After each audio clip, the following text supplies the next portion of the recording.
That's it. That's it. I mean, um, yeah, it's one of those, it's just that, what do they call it, COVID brain. Just everybody's been so pent up and ready to, yeah. We've been really worried about our employees from the standpoint of social interaction and the mental, right? So we've been having these every 2 weeks. I get together with groups of like 5 members, 10 members of each of our teams. We have these little coffee chats online, and just try and socialize without, yeah, yeah, that's it. Other people are doing other things. We got a group that's been formed. It's a band. They get together within the company, and This is our first council meeting. is it? Yeah. Okay. We've been doing them on Zoom. Yeah. Right. I actually like Zoom meetings. I found it more productive. Well, you can call people out for not paying attention too if they're not on the screen, right? That's because we do Teams meetings with Microsoft based. And the comment that we made early on was, if you mute your camera or turn your camera off, we're going to say turn your camera back on, or you got 30 seconds, you got to turn your camera back on, so we can make sure you're participating. But, yeah, and we do the same thing. I lead 2 scout troops, and we do the same thing with the scouts. We're trying to get the scouts to continue to participate in merit badges, and it's tough because they can't camp, they can't. We're just starting camping again next week, but it's been tough.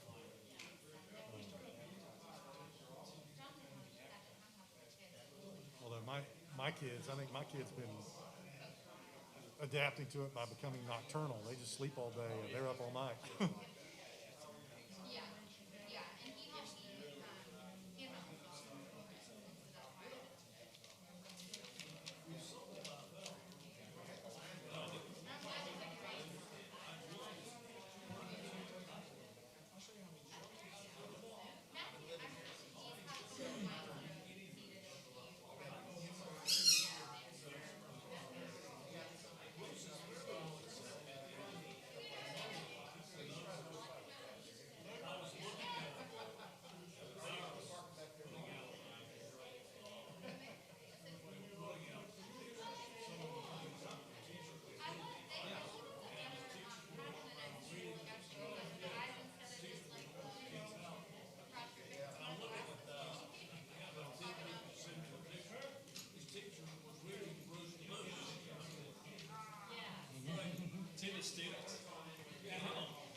Keeping us away from us. Keeping us away from you. Mr. Mayor, how are Mayor, good seeing you. you? Good. How are you, man?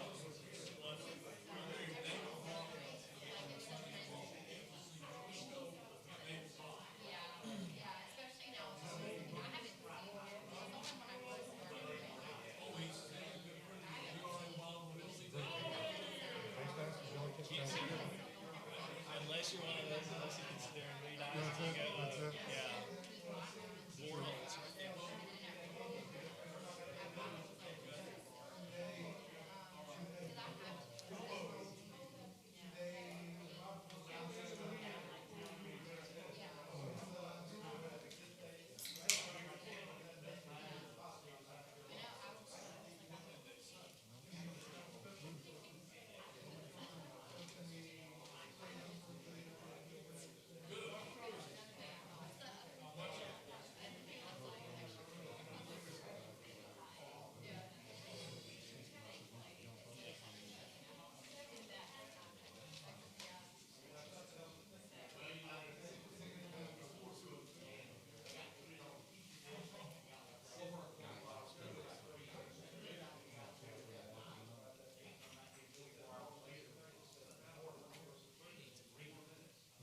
miss that.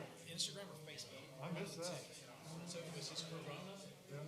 So he would put out a vote thing. Which song would you want to hear today? And at the end of the day, he'd come on and play it live. Oh, really? That's cool. It was like it was a song that my daughter was learning to play on the piano. And I said, you gotta watch this. She was just like, she said, who is that? I said, that's Lloyd Webber. She went, 17-year-old. Oh, happy. I went to so many of those productions. I had a friend of mine who was the Phantom on the traveling Broadway show. Really? They did 2,981 shows. He was in 95% of them. You never knew from day to day control. Right, right. Yeah, but you do 2,000 of them, you pretty much can do anything. Wow. Just hearing that in your sleep. Yeah.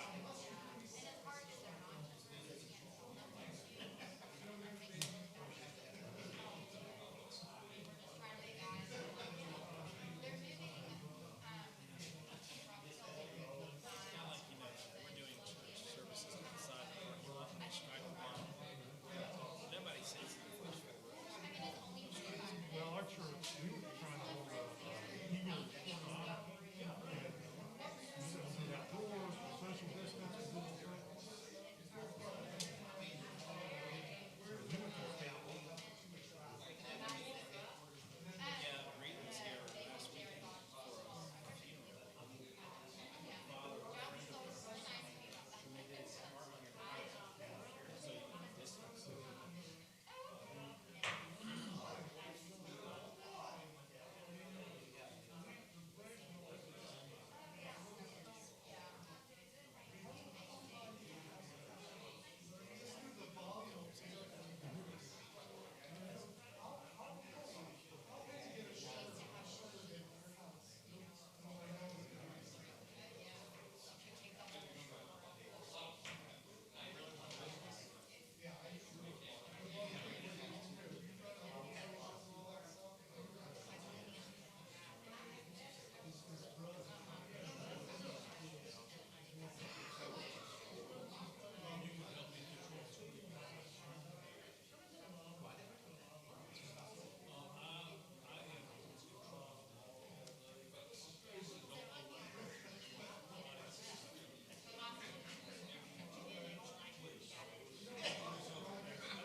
Check, check, Test. check. I can't hear it. Can you turn it up? Can you turn it up? No, I'm just saying. Test, test.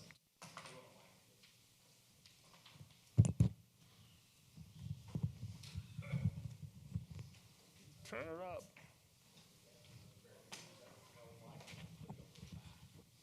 Turn it up. Turn it up. There it is. There it's coming. It's coming. No, I mean turn up overall volume. People at home are saying they got to turn their volume way up to hear everybody. Is there any way to turn the master volume up? The master volume, that's what I'm talking about? Is there any way to turn that up? Yeah. Oh, yeah. Please do. Hey, Yeah. Oh, it's not clear. You gotta press and hold. Okay. When you talk into it. Hello. test 1, 2. Hello. Hello. But if you speak into it like this, everyone can hear you well. Like when you You gotta talk hold- like you gotta this, hold you that can button. hear it. That's right. Press and hold. I don't want to hold that button. Am I all right? Press and hold. All right.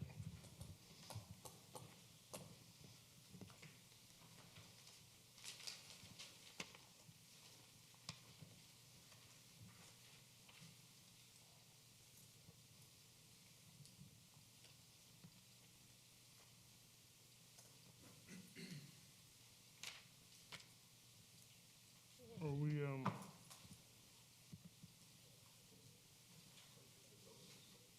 We taking phone calls today? We taking phone calls?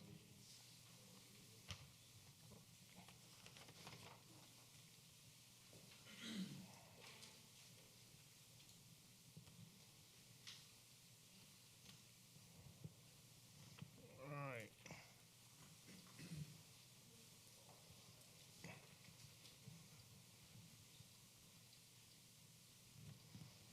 Bill, everybody sign this? Okay.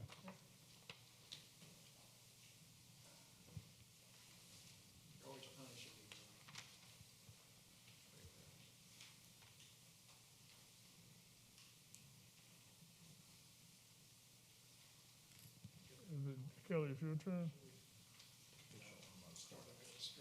You sure? You sure? Okay. Mr. Mayor, at 7 o'clock. All right. I want to call the June 16, 2020 meeting of the Irmo Town Council order. And I'd like to start with Ms. Condon. Will you do the Pledge of Allegiance and invocation? To the flag of the United States of America and to the republic for which it stands, one nation, under God, indivisible, with liberty and justice for all. Pandemic. Let's hold hands. Say the prayer our Father taught us to say. Our Father, Who art in heaven, hallowed be thy name. Thy kingdom come, thy will be done, on earth as it is in heaven. Give us this day our daily bread, and forgive us our trespasses, and forgive those who trespass against us. Lead us not into temptation, but deliver us from evil. For thine is the kingdom, the power, and the glory forever. Amen.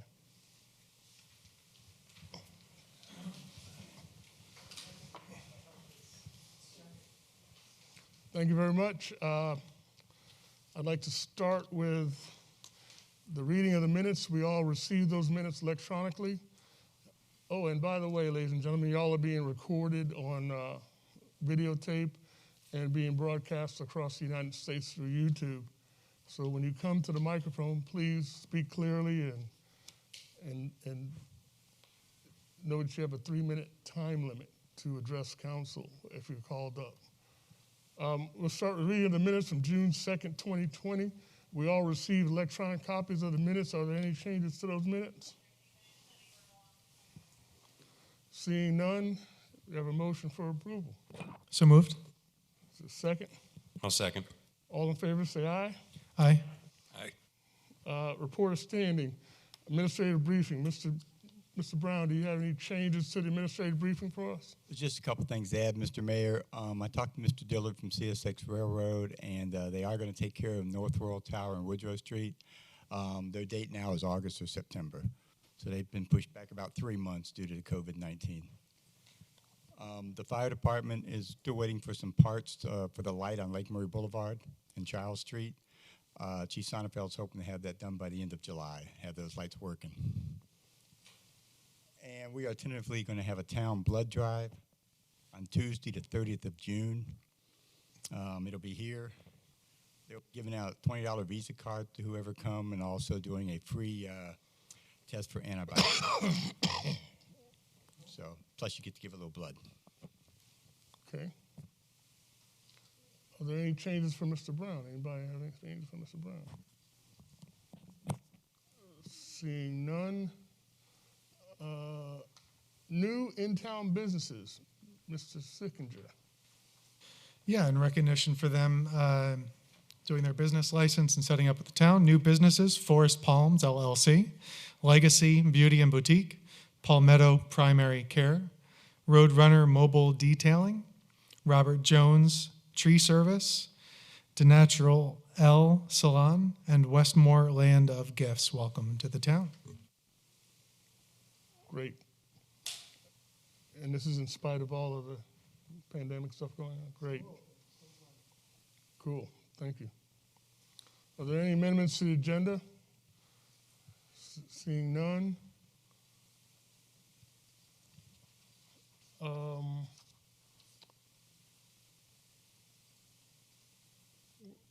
might have an executive session.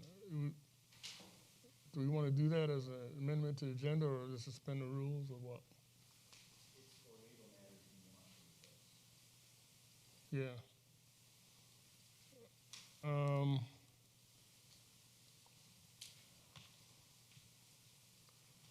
Well, I think I'll roll with it without and see what happens. Okay. Consideration communication. Mr. Danielson, you have a proclamation you wanted us to?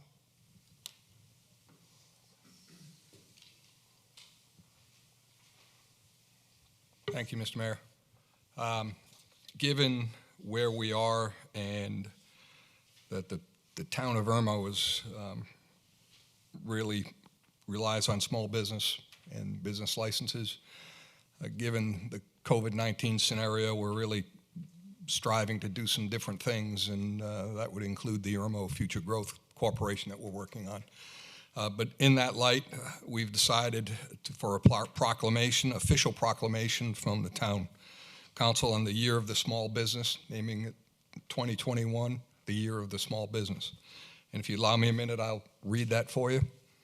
Whereas the town of Irmo is declaring 2021 as the year of the small business, and whereas in conjunction with the Irmo Future Growth Corporation recognizing the small businesses that have survived through the hardships of 2020 brought on by the worldwide pandemic, and whereas the partnerships of the New Irmo News and Lexington Richland School District 5 will be spotlighting the local businesses throughout the year of 2021, and whereas this awareness year will elevate awareness and engagement with the small businesses that are the backbone of our community.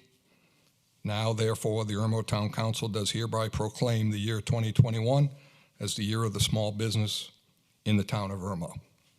Signed by the mayor and the councilman and honorable councilwoman.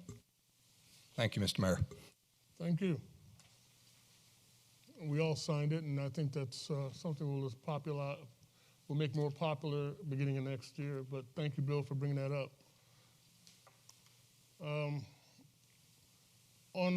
We've had our organization chart emailed to us electronically. That's in preparation. The email chart and the official job descriptions of the council in each one of us. That's in preparation for our retreat coming up in July. I just want everybody to have a copy of that, and the moderator wanted to make sure that everybody knew about that and understood that for discussion at the retreat. So that's what that was all about. Ms. Condon, you have a... Yes, sir, I do. I spoke with the mayor about writing this, and he agreed that we needed to make this statement, and I'm happy to do so. As the senior member of this group, I feel compelled to give an opinion about the recent police incidents that happened in Minneapolis and Atlanta. I believe I speak for council in offering my condolences to the families of the victims in both Minneapolis and Atlanta. Having said that, let me offer reasons why our town of Irmo will not see such incidents. Having been married to a mental health professional for almost 46 years, it is his opinion that abusive personalities are attracted to 3 fields: mental health, corrections, and law enforcement. To avoid employing these personalities, psychological testing is integral. There are at least 4 tests, and probably more, that will indicate abusive personalities. Every officer should undergo effective testing for the good of the force. The Irmo Police Department already has every candidate tested by a PhD psychologist for the purpose of eliminating bad character types. The only type that can fool these tests are the extremely intelligent sociopaths, and one day we'll have a test for them as well. Another qualifying test is the deep background check. Irmo PD already does this very well, and they're good at it. These aren't quick criminal background checks, but deep research into the family and background of each applicant. Another factor that Irmo uses is the most frequent and best training available. Continuous training only helps enforcement and helps the officer. Finally, our force would not allow bad policing and inappropriate law enforcement. I have faith in this since we see them in action every day and receive input from the public frequently. Many of our officers also live in the town limits, and they don't want to see their town denigrated in any way. For all of the above, I have faith and confidence in our IPD. I trust them with our safety. I believe them to be well qualified and well trained. I believe other police forces could learn from Irmo's finest. It takes a combination of psychological testing, deep background checks, training, and peer review to eliminate incidents like those of the recent past. I believe we already have these advantages in Irmo, and I salute our police department. Thank you all. We appreciate it. Thank you. Thank you, Ms. Condon. Is there any city communications? I have one. As we all know that in 1863, President Lincoln signed the Emancipation Proclamation, which abolished the practice of institution of slavery in the United States. However, it wasn't until June 19th, 1865, when the enslaved people living in Texas got the word. They didn't have the internet and they didn't have any of the social marketing or media that we do today. That being said, I'd like to proclaim that Friday, June 19th, as Juneteenth as an official Town of Irmo holiday, and I will have a proclamation written and presented on Friday at a press conference. If council doesn't have any objections to that, I'm not asking for a vote, I'm just telling you that's the proclamation I'd like to put forth. And that's in line with what you were talking about, the kind of town we have. A very diverse, very unique town that we don't have a lot of those problems they've had across the country because of who we are. We are Irmo strong. And I thank you. I thank council for supporting me on that. Also, we had a COVID-19 test done last Tuesday and Thursday. I'm happy to report that 800 of our neighbors living in the town limits and probably in the surrounding areas were tested. I was one of them. My test came back negative. I do not have the COVID virus, and I had the antibody test, and that also came back negative. So I'm taking precautions now not to get it from any of y'all, okay? But I would urge the citizens to still take precautions. The virus is not over. I'm going around town to the grocery store and a lot of public gatherings and seeing a lot of people not protecting themselves with masks when they're in these large gatherings. But at the same time, I get it. We are stir crazy. We're tired of being locked up in our houses, and it's time for us to get out and do stuff together as a community. All I can say is that we can do that. Let's do it sensibly, smartly, and safely. Please wear your PPE protection, whether it's face masks, whether it's social distancing. It's like we're sitting here today. It looks like there's a country mile between everybody, not 6 feet, but it's just what we have to do now until we can come up with a solution or a vaccine for this COVID virus. Also, I'm happy to report that Brooklyn Pizza, who previously said they were not coming back, is coming back. I went down there today and met with the owners. They're doing a lot of modifications to their restaurant so that they're more socially distanced between them and the pizza making part of it. But that was a restaurant I thought we had lost, and we didn't lose it. And they've got a good product, and I'm happy to report that they will be reopening by July 15th. That's what they told me. So I want to continue to support all of our businesses, especially the small mom and pop businesses that are struggling. Thank you again for giving me the list, Councilman Sickinger, of all the new businesses in town. But I also want to report that we finally have all of our bowling alleys open as of this week.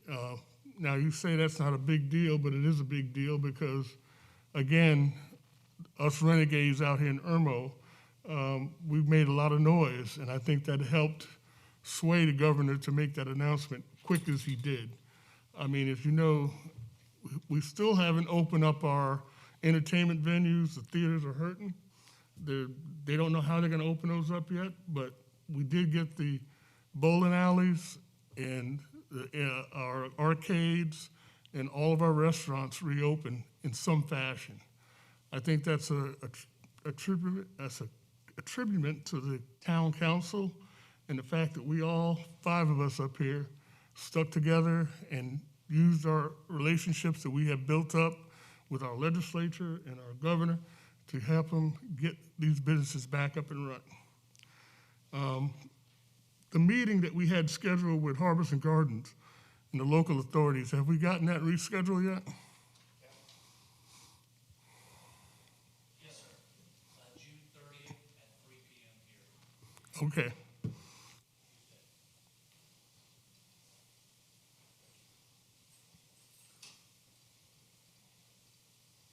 And we got all the everybody in. That was previously Right. Okay, good. Thank you. All right. And last thing, I'm sorry. Excuse me. Is June 30th the blood drive? Yeah, but you can give blood till 3 and then come over for the meeting. Okay. Okay. And that's all I had as far as receipt of communications. I thank you for indulging me with that. And I just thought it was important that we did talk about those things. Presentation by citizens. This is the agenda item only. Do you have the sign-in sheet? Presentation by citizen. This is your opportunity to address council on anything that's on the agenda. Whether you signed up or not, it doesn't matter. If you want to come to the podium, give us your name. We're more than happy to hear from you. You can come up. Anybody signed up?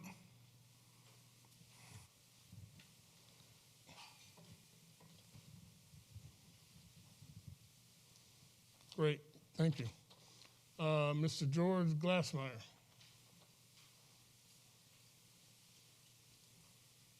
Mr. Mayor, members of council, good evening.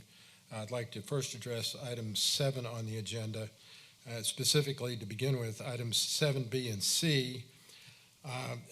Given that that's under the heading of consideration of communications, I'm a bit mystified as to who communicated that data to who, and I'm also dismayed in that the purported organizational chart and the list of duties and responsibilities for elected officials was not displayed on the screen so citizens and viewers could see that.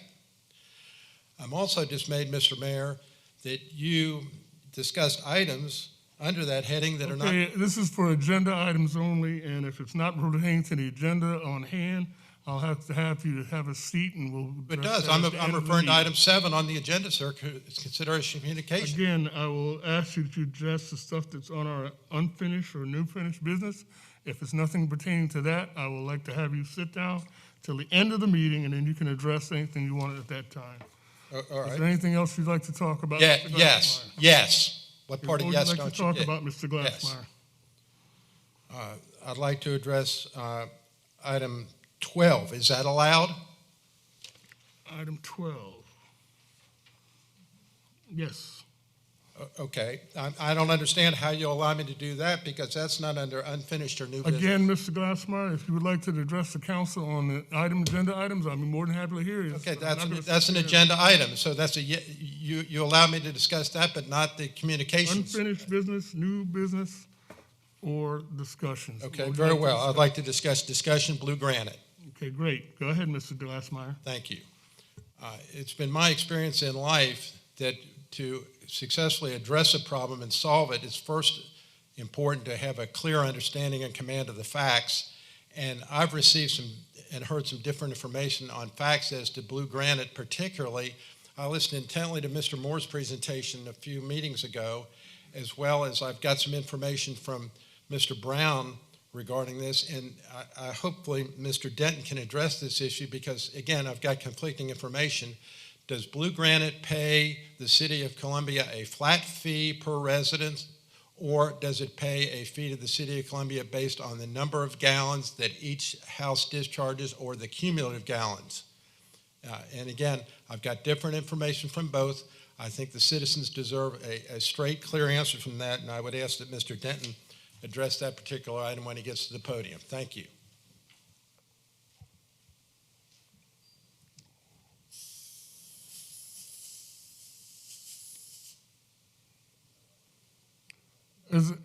Are there any more citizens to address council? Nobody else signed up, or is anybody that wants to address council that did not sign up? Okay. Seeing none, we'll move on to unfinished business. Third and final reading of ordinance 2010. Is there a motion for third and final reading? So moved. Is there a second? I'll second. Okay, Mr. Sickinger made a motion and Mr. Bush seconded. Any comments? I'm in favor. Mr. Bush? No comment. I'd like to make, Okay, Ms. Condon, go ahead. Got to hold that book. okay, the way this is written, as I understand it, it's for 4 members out of 5 to vote yes or no? Right, two-thirds majority, that's correct. Yeah, which Mr. Moore calculated for us. Thank you. At how many, 3.33 or something like that? Yeah. I think 3's enough because we have actually voted once already for a much higher position than this, and 3 did it. Right. So I believe that's a majority, and I think we ought to change this to 3. Is that a motion? You're making a It's motion? an amendment, yes. All right, Ms. Condon made a motion to amend to remove 2/3 and just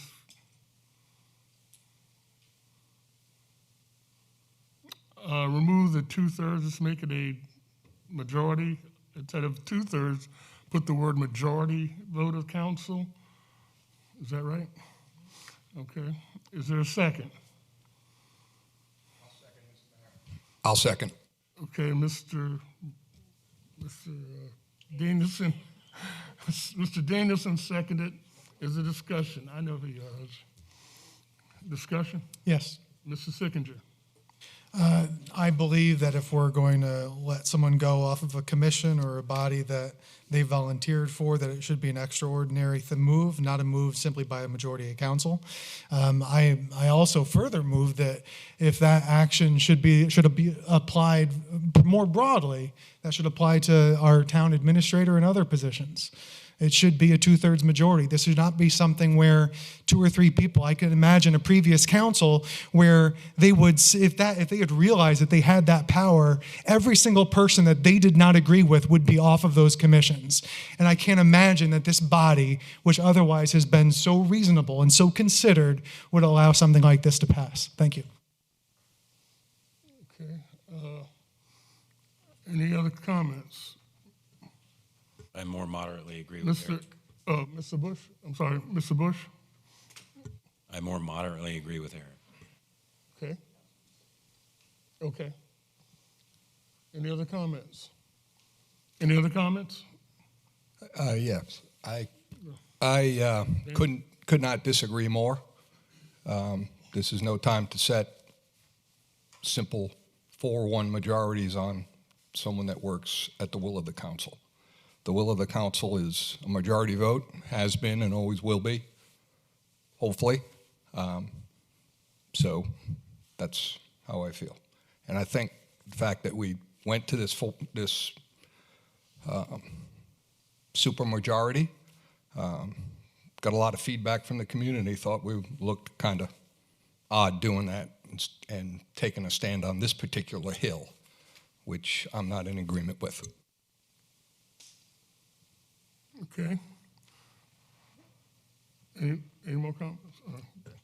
I agree with Mr. Okay. Ready to vote? Ready to vote? Okay, all those in favor of the amendment, I'll call roll.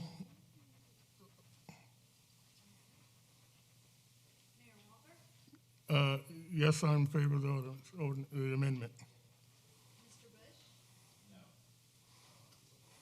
Ms. Condon? Yes. Mr. Danielson? Yay. And Mr. Sims? No. Okay, the amendment passed. Now back to the original amended ordinance 2010. Is there any discussion on that? Any further discussion on that? Seeing none, all those in favor, will the clerk read the roll, please? Mayor Walker? Yes? Mr. Bush? Yes. Ms. Condon? Yes. Mr. Danielson?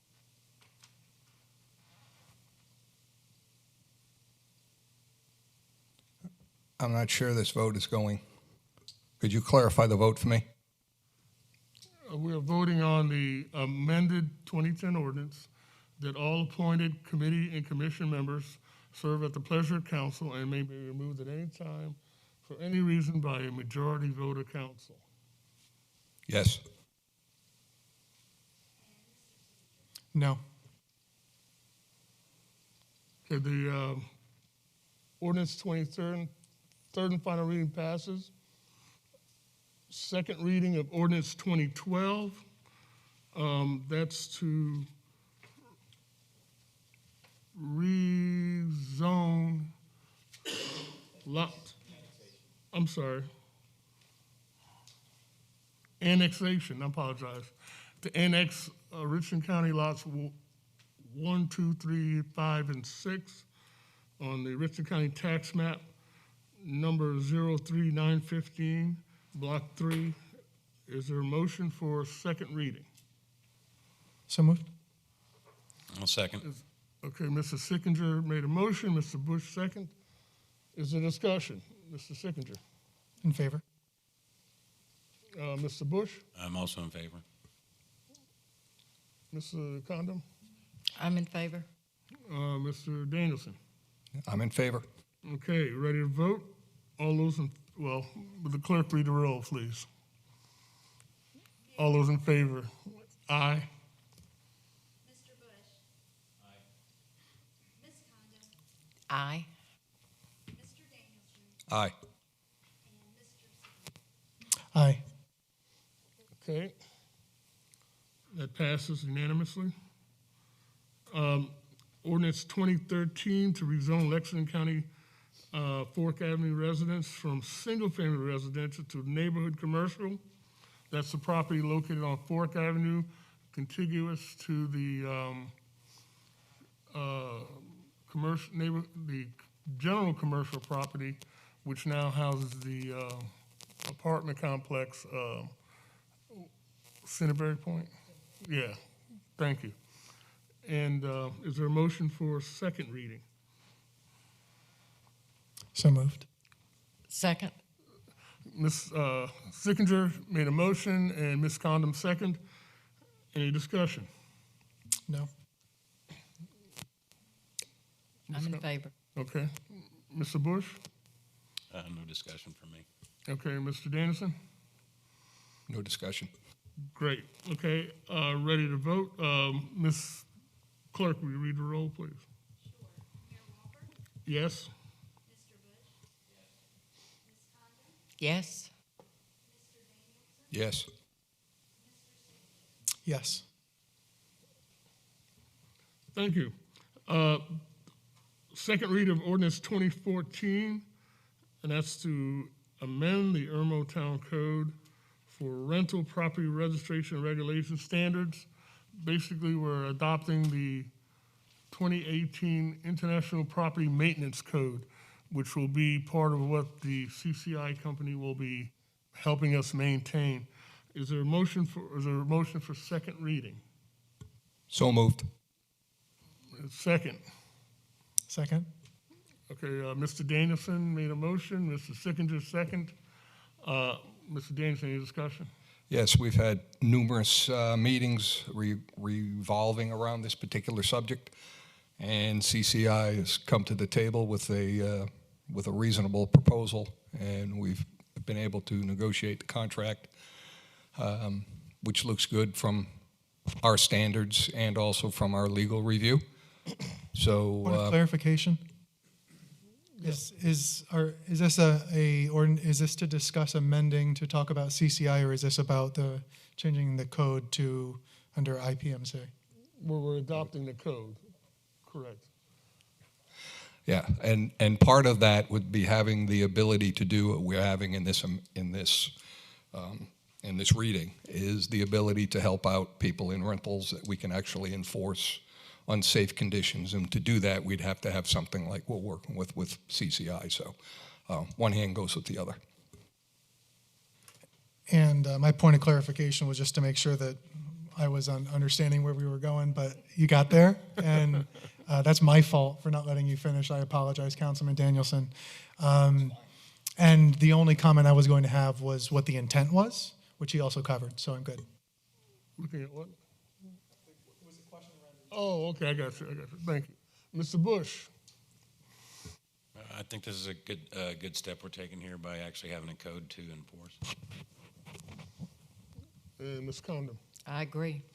And I just wanted to point out that we are just adopting these maintenance codes to give us some more, teeth in our evaluation of rental properties when they come up for renewal, especially when they come up for renewal, to make sure these rental properties are safe to be inhabited, but we have to have a standard to go by. And this is what we're looking at CCI to enforce for us and have the expertise to tell us that, yeah, this property, this bathroom might collapse on somebody.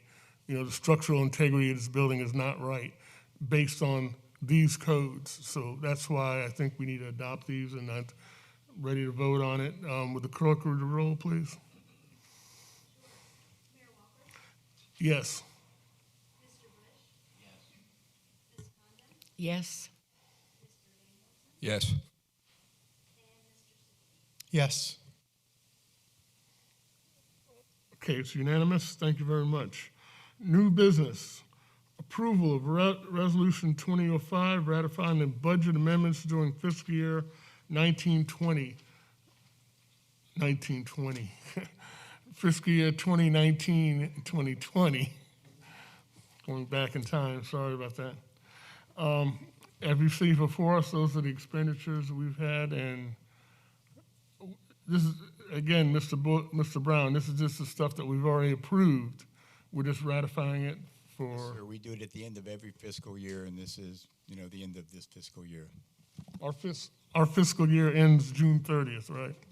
And we start our new budget that we just passed, our $6.5 million budget we just passed, takes effect on July 1. Is there a motion for approval? So moved. Is there a second? I'll second that. Thank you. All in favor, raise your right hand. It's unanimous. Approval to award a contract for $900 to. Back up. I'm sorry. Approval to award the contract to CCI Services to provide the South Carolina Code Compliance services for the town of Irmo through June 2025. Is there a motion for approval? So moved. Is there a second? Second. Okay, Mr. Danielson, now's the time. Yes, sir. As I was mentioning earlier, I was trying to wrap them all up, but thank you to my fellow councilmen for keeping me straight. Again, this is something we have been investigating and researching for some months now. I was part of the meetings with CCI and other entities to do this. It's time that we pulled this back into the town so we had some control. Not only that, it's a revenue producer for us. Estimated could be anywhere from $50,000 to $150,000 in revenue. But more importantly, we have some control over what's going on within our the construction industry within the town of Irmo. CCI has come to the table with a good contract. They negotiated in good faith. We feel like moving forward, everything will be in good faith. We did not have that feeling with all other discussions, so this is not something we're taking on lightly. So I couldn't agree more with the direction we're going in with CCI. Okay. Mr. Sickinger. I don't have much more to add. I agree. Mr. Bush. Mr. Bush. I read through the contract. It looks excellent, and I was pleasantly surprised that it wasn't a ream of paper. It was pretty concise and easy to understand, so that was impressive. Ms. Condon. I agree. I understood it too. Usually we just wait for Mr. Moore to tell us what it says, but I got it this time. I appreciate it. And I'd like to add that thank you. I didn't have to get my dictionary out and spend a whole day or two reading over it. It was a straightforward contract.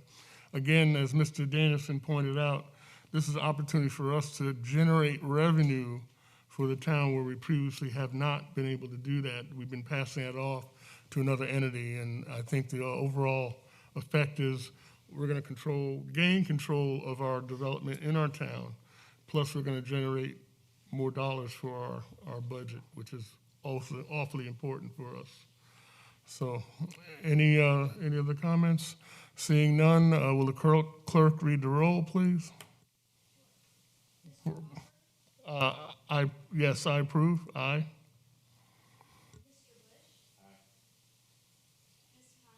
Aye. Aye. Aye. Thank you. It's unanimous. All right. Approval to award $900 to the events committee to sponsor a movie night in Irmo in July 4th, 2020 at the community park. And if I'll make a motion for that because I put it on there, but if I get a second, I'll explain to you what my thought was. I'll second. Okay, I made a motion. Mr. Sickinger seconded. I just went through a whole list of things with COVID-19. We've had over 800 members of our community tested. I'm happy to report that at least one of the people tested did not come down or have the virus or don't have symptoms of it. But I think that the citizens are stir crazy. That's why we're seeing all these protests going on downtown Columbia. That's why people are out not practicing the social distancing that we want to see practice, but people are just tired of being stuck at home. Here on July 4th, we'll have an opportunity to practice social distancing and have a community event. And this community event I would like to do is a old-fashioned drive-in movie type event in the community park where we're going to show a movie, have everybody social distance 6 feet apart.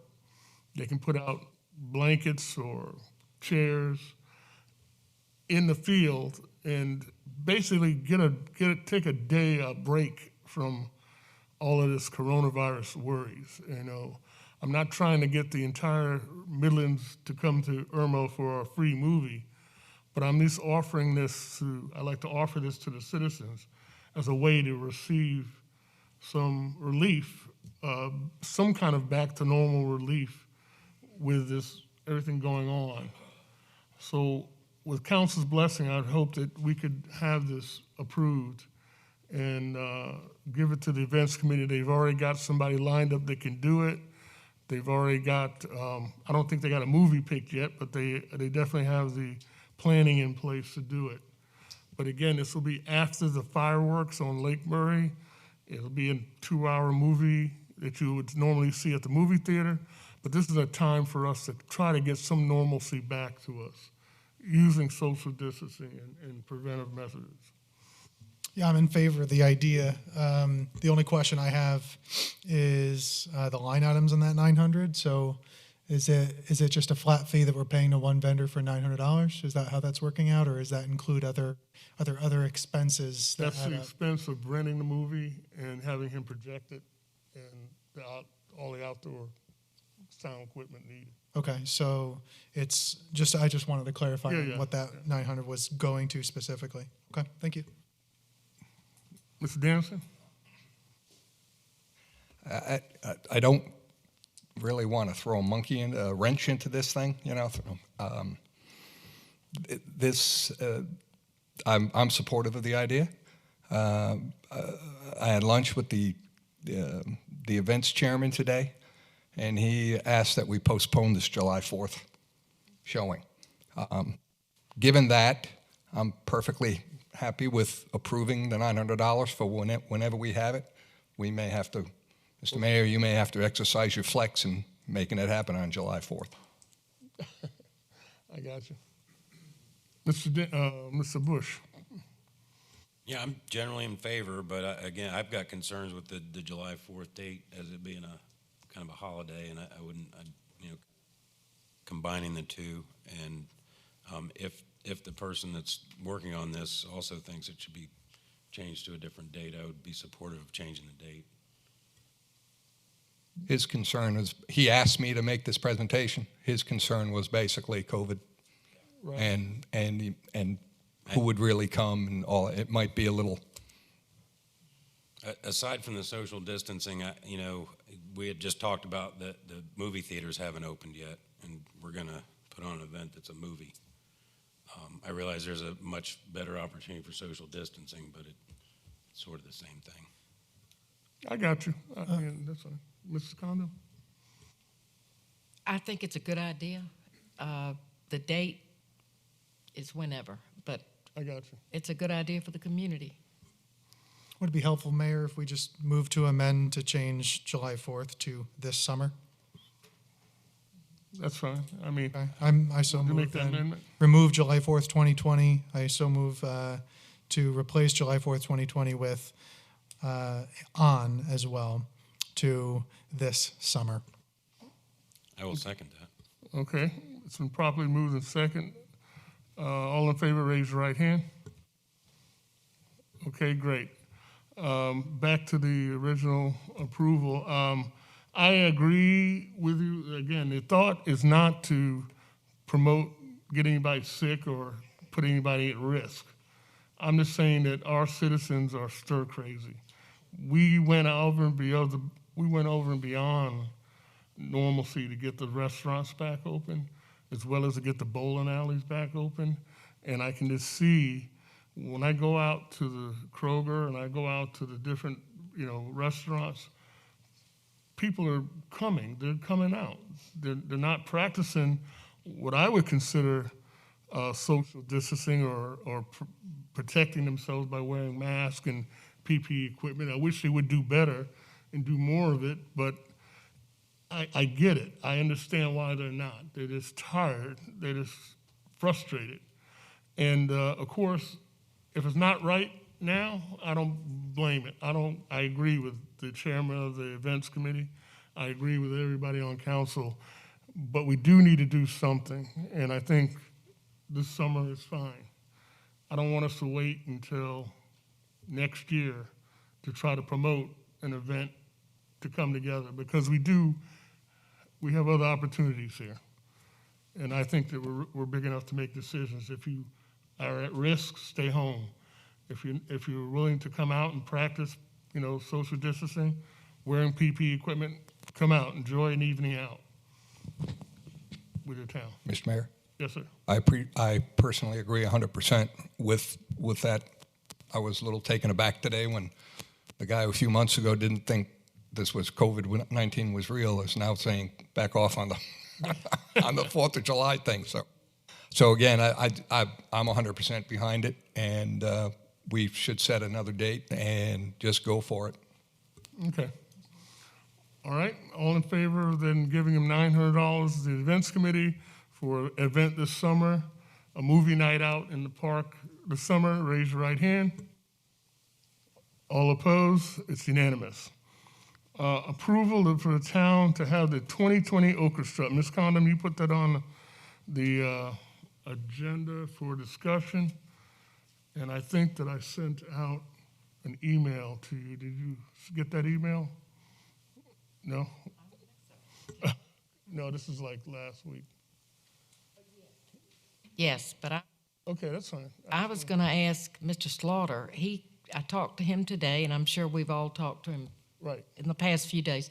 He has some options, okay. and I could repeat them, but I think it would be better if he listed them again because they were good. They were practical, if that's okay with you. That's quite all right with me. Mrs. Slaughter? Thanks. By the way, you're the chairman of the Okra Strut Committee, That's right. and we tasked you to put the impossible on this year, so thank you. It's an interesting year for the Strut Council. Thank you. We're moving forward to have an event. Exactly the shape of the event, although at this point, all of our real options are that it will be a scale back to some degree.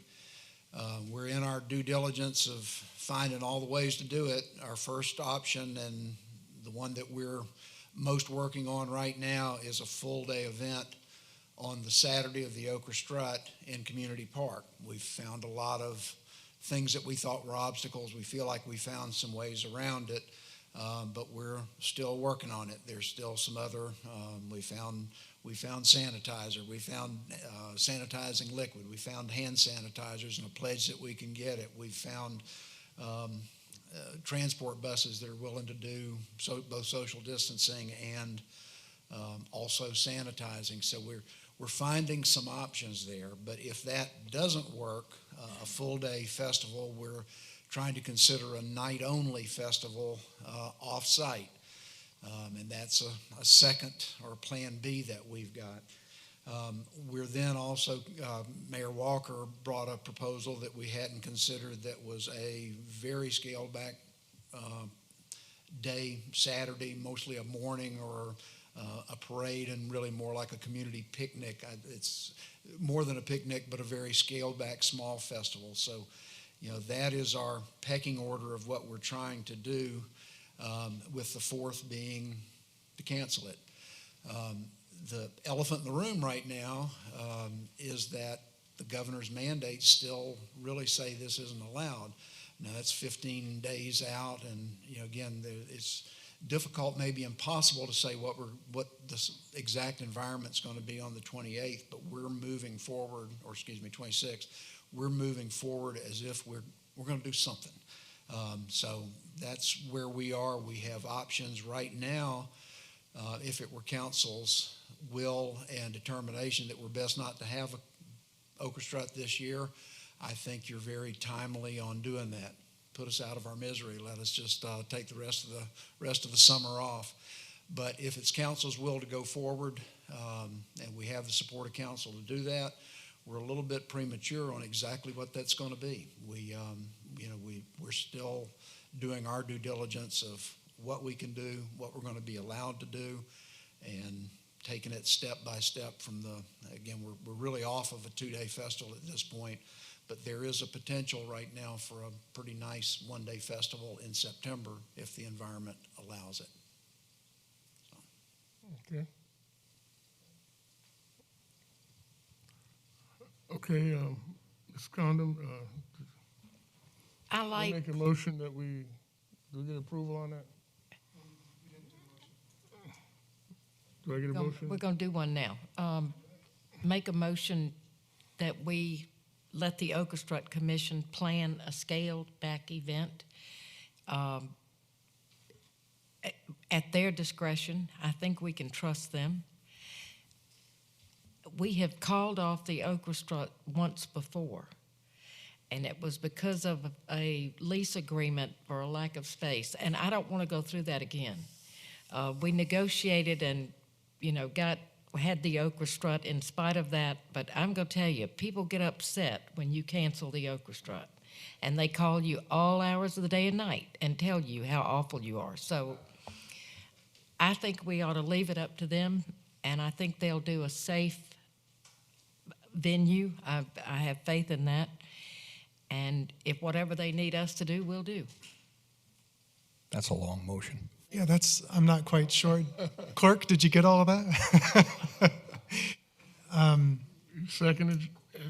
I'm not quite sure what I'm seconding, but in effect, yes. And Seconded. yeah, I mean, that's what I'm seconding is on the agenda. Okay, so then we can talk about it now? Yeah. All right, so Ms. Connor made a motion, and Mr. Sickinger seconded.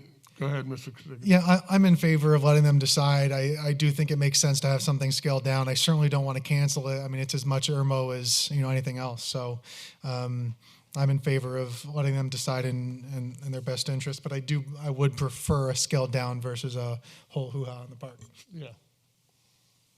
Mr. Danielson? Yes, thank you, Mr. Mayor. I'm complete agreement. That's the last thing we want to do is postpone or cancel the orchestra. I do, and I am concerned, as a sitting councilman, what the financial picture looks like. So, Mr. Slaughter, I'd like to ask you, when you bring the proposal to us, we have a detailed risk-reward budget, so we know, there's always the fear that nobody comes. So we need to know what that is when the time comes. That'll be very much part of my signing off. Okay, Mr. Bush? Mr. Bush? It sounds like Mr. Slaughter's not off the hook. And I agree with what everybody said, especially Mr. Danielson. We do have to be fiscally responsible on this one. It's going to be a bit more challenging for you, and I'm sorry for that. But yeah, this is and I mean, if the Okra Man has to wear a mask, so be it. But I think it's in good hands with you. We've had some discussions, so I'm in favor. I have one more thing. Okay. Well, I'm pretty confident that Mr. Slaughter will follow all the DHEC rules and every other thing for the safety and health of the town. And if I didn't have faith in that, I'd vote no. But I do. Okay. I agree that, and I think it's pretty clear that canceling is not an option. Are you hearing that, Mr. Slaughter? Repeat that, please. I think that we're saying, the council is saying that canceling the 2020 strut is not an option. That we want you to do scale back. What I would suggest, and I sent this out to council for consideration, is that we do a Saturday event. Right now, we're into this right now, I believe, in the tune of $10,000 we paid for a deposit for the band. That's the only expenditure we've had so far towards this strut. And I believe that the overall budget was $120,000, thereabouts. Okay. We don't want to spend $120,000 and then have 4 people show up because they're scared, because the spikes, whatever happens in the fall that we didn't plan on happen. But I do believe we can do the strut if we do it a Saturday-only event and we do things that generate revenue for us as opposed to spending revenue. In other words, if we do a Saturday-only strut, we'll start with 9 o'clock with the parade. The parade has entries. Everybody that runs and is a member of that parade pays a fee of $100, I think it was, or something to that effect. There's a fee charged for the entries in the parade. So that entire parade will be a revenue-producing event. At the end of the parade, since it ends over here at St. Andrews and Lake Murray Boulevard, we could eliminate the bus transfer from wherever parking lot. Since everybody's already parked on Woodrow Street to watch the parade, they can simply walk over here to the town park from the parade route and enjoy festivities in a small park, as far as the band being in the gazebo, a DJ or a band being in the gazebo, have food trucks around Carlisle Street. We work it out with whoever. I know the Starbucks will be open. They'll enjoy having 3 or 4,000 people walking up and down the street, they would not mind at all, I'm sure. But then again, at that point, it becomes revenue producing for all of the food trucks, the 3 or 4 food trucks or 3 or 4 food vendors that you would hire as a scaled back strut in that park. I also think that if we can do that, if we can pull that off, that we could charge for and as another entertainment piece is a classic car show where you can charge $15 to $20 per car to have people with those fancy antique Corvettes and antique Model T Fords display the vehicles around the orchestra venue, and at the end of the day have a first place prize for people who has best to show. And I have people that are willing to work on that with you, with the orchestra commission, to put that off. Again, practicing a smaller footprint than the normal orchestra, eliminating the need for the transportation of the buses to get the people into the big park and out of the big park.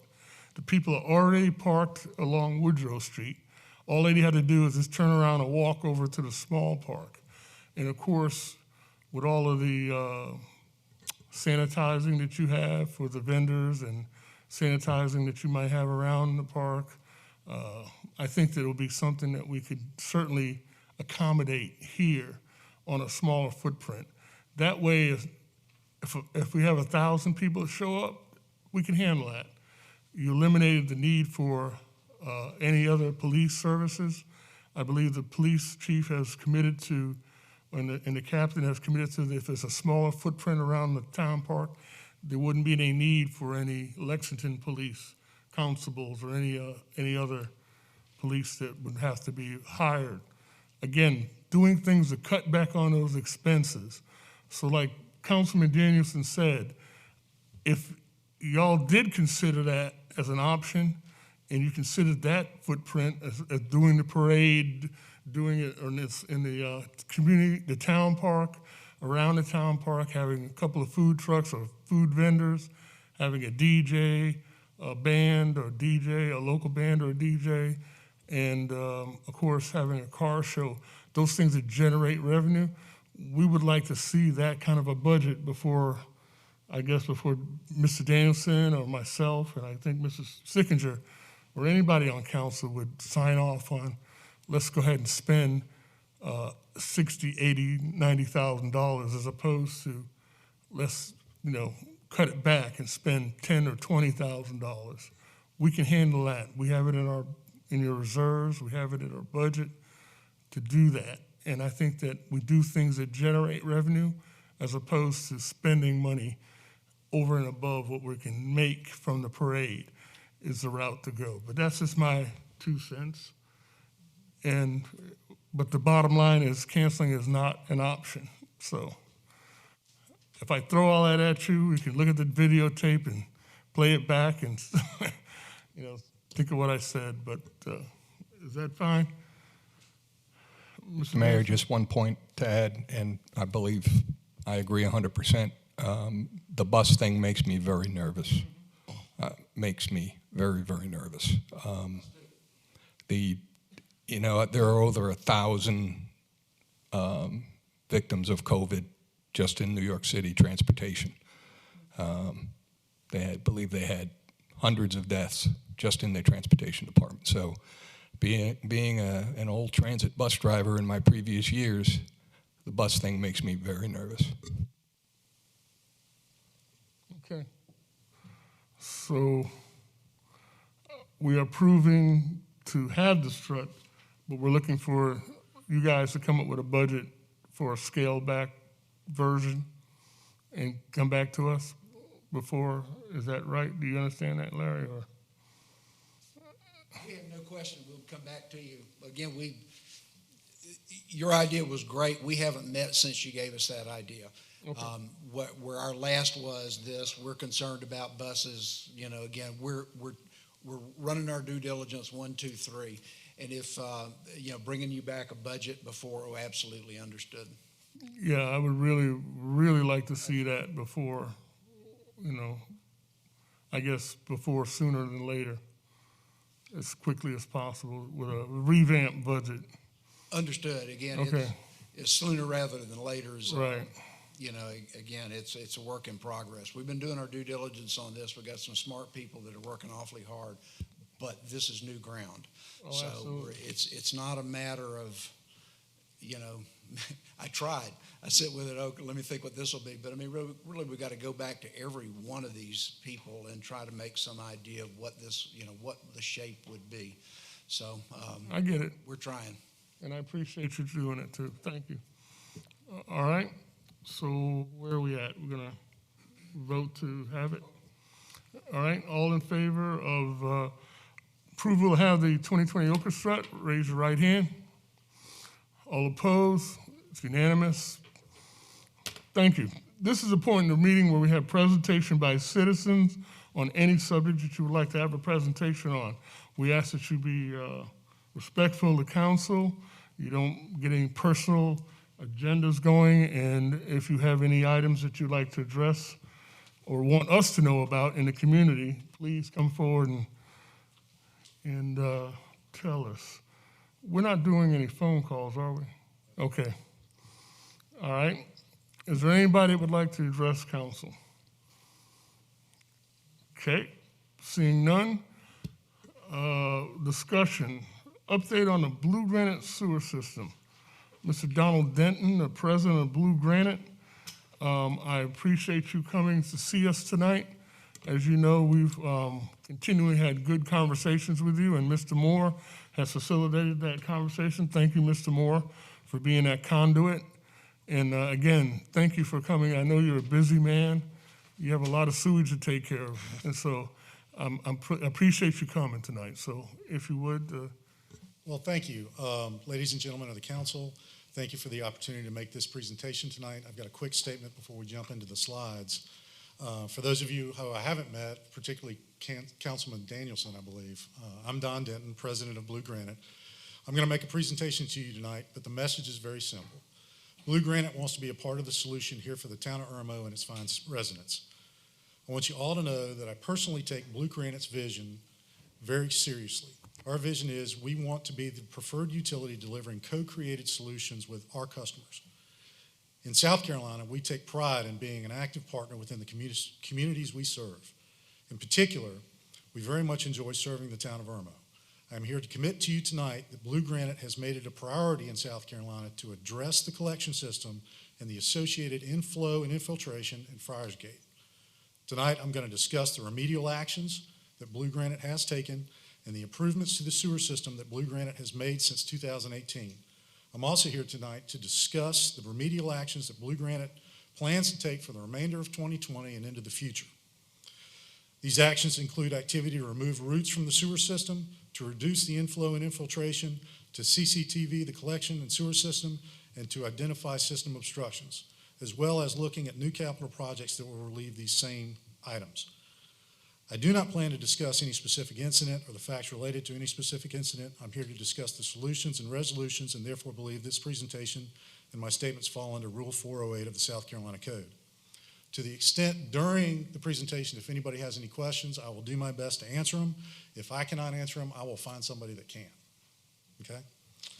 And to answer your question, sir, so City of Columbia, yes, we have a volumetric contract with the City of Columbia, but that is actually Excuse me, capped. Mr. Denton, would you direct your comments to the council? And Okay, not so to there was a anybody question else? earlier that was asked Yeah, I about don't know our anything about contract. that, but I want you to talk to Okay, us. sorry. I appreciate it. Thank you, sir. There was a question asked earlier about the contract with the City of Columbia. We do send, with the interconnection with the City of Columbia, the sewage that comes from the collection system to the city. Our contract is a daily volumetric contract, but it is capped on a daily basis. So with that, if we can move to the first slide. There you go. We have 3 initiatives underway within the collection system. One, as we've completed, obviously, the interconnection and decommissioning of the Friars Gate wastewater treatment plant. Very pleased that that's done. We are underway with the collection system, cleaning and videoing of the collection system. I'll have some pictures and slides of that later. And then we are evaluating the force main system at the bottom end of the collection system. And I'll have some slides showing exactly what that looks like. And potentially bringing a new force main into the old plant location so that we can store that waste and ship it to Columbia on a daily basis. So the next slide. Go ahead. Would you go back one slide, please? Sure. Oh, that's two. Thank you for being here. What percent of the Friars Gate collection system, CT, CCTV, and cleaning have you finished? Yeah, so that's actually on a later slide, but I will jump to that. I just didn't want That's you okay. to continue with that. Absolutely, no. Right now, there's roughly about 230,000 linear feet of gravity sewer line within the collection system. We've inspected roughly half of that system so far. And there's roughly about 43,000 linear feet of force main as well. We started the cleaning process in earnest last year. We're not quite 10% into it, but we're finding obviously root intrusion. We found some taps, and as we'll see later in the presentation, our plan for this year, I've listed out exactly what we've line repairs and so on and so forth that we've got for this year. Thank you, and I'll hold the rest of my questions Okay. until you finish your slides. Thank you. Okay, that's fine. So obviously the Friars Gate interconnection and decommissioning, we're very pleased. We invested approximately $4.2 million in that interconnection and decommissioning. On April 1st, we connected with the City of Columbia. We do have a very good relationship with the City of Columbia. The decommissioning was completed, and the sodding and grassing of the site was completed in December of last year. I'm not sure who's controlling the slides, but, oh, okay. Next slide. The next couple slides are just slides of the construction and what we were doing at the site. A lot of work obviously went into remediating that site and getting it back to where it looks like today. The next slide is our new facilities, which has the screening facilities and the lift station that's on site. Much cleaner site, obviously. We've put in a new road bed down to the site, and we're just finished, like I said, regrassing the site, hopefully without all the rain not washing it all away. In fact, now this is the second time we've regrassed it. The next slide is more pictures, I believe. Nope, okay, they eliminated that slide. This is what the Friars Gate collection system looks like. There are three main basins that we're currently concentrating on, and it's a little hard for me I had a pointer, but since y'all are all looking at independent screens, it makes it a little more difficult. On the far left of your screen, there's an orange outline around a section of the system. That's Chapel White. That's what we call the Chapel White Basin. The middle basin, the yellow outline basin, is Gales River. And in the far right green outline basin is Friars Gate East. And if you think about this, it's gravity fed, that entire system is gravity fed, and it flows from top to bottom. Okay? Now, at the bottom of that, we're going to talk here in a little bit, there's a few triangles that you can see in the very bottom of that. Right at the corner of the Chapel White and Gales River sections, there's a triangle. That is one of the lift stations. Right below that, halfway down the Gales River, is another one. That's another one of the lift stations. And we're going to be talking about those here in a minute because those are pumping, quite frankly, through the force main to the plant, the majority of this water and wastewater. What about down to the right there? There's another Friars Gate? Yep, that's actually the Friars Gate plant location. So that's actually where the plant used to be located and our new lift station is that pumps to Columbia. Okay, so that's Irmo Drive there? That is correct. Right below that is Irmo Drive. So next slide. We engaged GMC, our engineer, to do a engineering study of the maximum flow through the collection system as a model. This is the graphic depiction of that model. The darker green lines mean more flow, okay? So you can start to see those trunk lines, how they all feed down from those three basins down to those lift stations, those two lift stations, and then down to the Friars Gate plant location. Okay? And now, after that, what we decided was we needed to go out and verify the model, right? We got the model, the engineering model completed, and then we wanted to get out in the field and verify what we saw in the field. In the interim, last year, the next slide, please. Last year, we had started point repairs within the system, doing root removal, CCTV cammering, and cleaning repair work. These repairs were identified using the CCTV data. We replaced pipe, we put in cured in place pipe, we removed roots, did heavy cleaning, and did some point and lateral repairs in the shaded areas of this map. Next slide. The next slide shows one of the actual repairs. This, this defect is known as a roots find at a joint. So this, where you see the two arrows on the left picture, it's pointing to roots actually coming down in the system. And once roots get in the system, it only takes a matter of months, not years, for those roots to grow and actually clog the system. Anything it'll start catching things, and so that becomes a major issue. The repair on the right was a stainless steel sleeve that was inserted and covered up. Well, we first cut the roots off and then inserted that pipe in the existing pipe and covered up the joint to prevent any more roots coming in. Yes? So you don't pull the roots out, you just shave them off? They cut them off with like a rotary cutter. Yeah, and actually some of these root balls get to completely fill the pipe, and so it's a pretty onerous task to get those roots out. And in cases where they break the pipe, we actually have to go in and obviously either fix the pipe or put in a much bigger sleeve in order to address that issue. Are these pipes made out of clay, or are they metal, or what? I would say roughly the majority of the pipes in the system are clay. We also have ductile iron. There's some PVC, but a very low percentage. This system was originally put in the 1970s, and quite frankly, only little small parts of it have actually been replaced since then. So back in the 70s, and most of them were done with clay and clay for the most part. Okay, so those clay pipes are the ones that can be penetrated by roots and even ductile iron you can get in through the joints. Okay. So through the joints around ductile iron you can get in, but PVC obviously much more hard, depending on how they've installed it. But here, clay. This is obviously a clay pipe here, and we've got a lot of video and a lot of data showing us exactly where these infiltrations are by tree roots.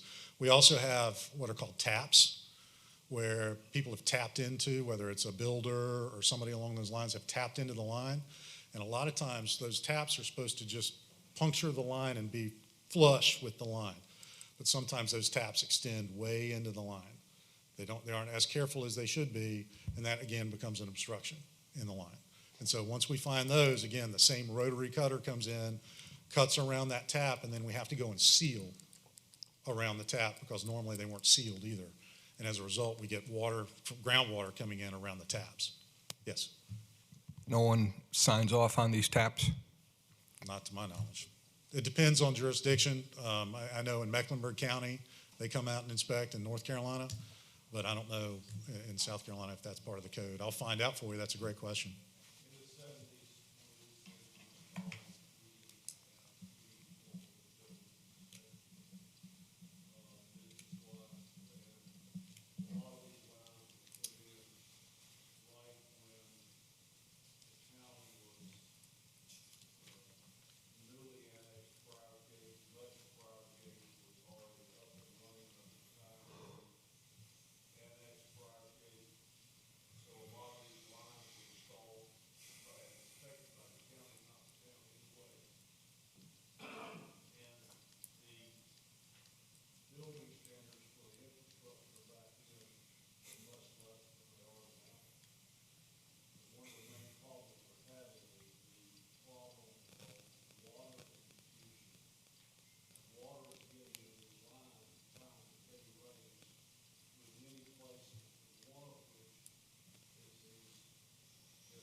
I'm sorry, Mr. Moore, with respect, I would like for the representative from Blue Granite to finish. I have a number of questions as well, so, and just out of respect for residents' time. It's fine. And so, next slide. Oop. That kid, nope. No. Uh-oh. Keep going. Hopefully that doesn't. Is there one more? Okay, there we go. Good. I was afraid that we lost the rest of the presentation. This is what we're focused on through March of 2021. All new sections within Friarsgate. This will include 11-point repairs and 24 lateral repairs that we've already identified within just these brown and shaded out sections within Friarsgate. Okay, next. And that's based on the CCTVing work that was done this past year. Now, in order to access those areas within the easements, there's a lot of trees. And obviously, trees within the easements are actually causing a lot of these problems. We need to remove the trees in the easements. And so the company is proposing, as part of our relationship with the town, that for every tree we remove, we'll replace 2 saplings wherever you'd like us to put them. We know that this is a. When you say remove trees, you're talking about somebody's house has a cedar tree that's grown up from a little baby one to a full-grown cedar tree. The roots have gone down and penetrated the sewer lines underneath. Correct. So you need to physically dig that tree up and remove it. Correct. And then, to replace the line or just to remove the tree so it doesn't? Remove the tree to make sure that we don't have the root intrusion going forward, as well as gaining access to the easements. Right now, in a couple of these places where we want to go in and bring in the trucks to clean these lines, and right. we can't get to the manholes. Why? Because there's so many trees in the way, we just can't access it. Are these contiguous to the streams? Not necessarily, no. Okay. They have sewer lines running through backyards, in some cases front yards. Trees have been planted over the years. In most cases, these trees are huge. Right. 90-foot oak trees and stuff. They got to dig up the line. The tree's obviously going to die. The tree's causing issues there already. Oh, okay. Tree out, you got to dig the line up, replace the line, and then what they want to do is come back and replace the trees. So they take out 2 trees and then they fix the line and put 2 new trees back in. Yeah. Replace a 90-foot tree. Yeah, but, a sapling just not, Reforest the areas that where they do the damage. right. We just don't want to put them back in the easement. That's right, not back in the, yeah. So it's barbecue time. Yes, Mr. Bush. Quick question, what type of notification do you give the residents before you go in and tear their yard to pieces? Well, what we want to do is we want to build a plan with the town, quite frankly. We want to work on a communication and a stakeholder engagement, customer engagement plan that the town agrees with so that we can come in and do this. Right now, what we've done is we've surveyed the easements.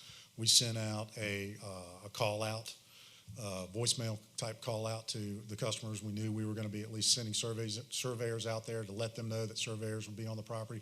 We also put door tags out there.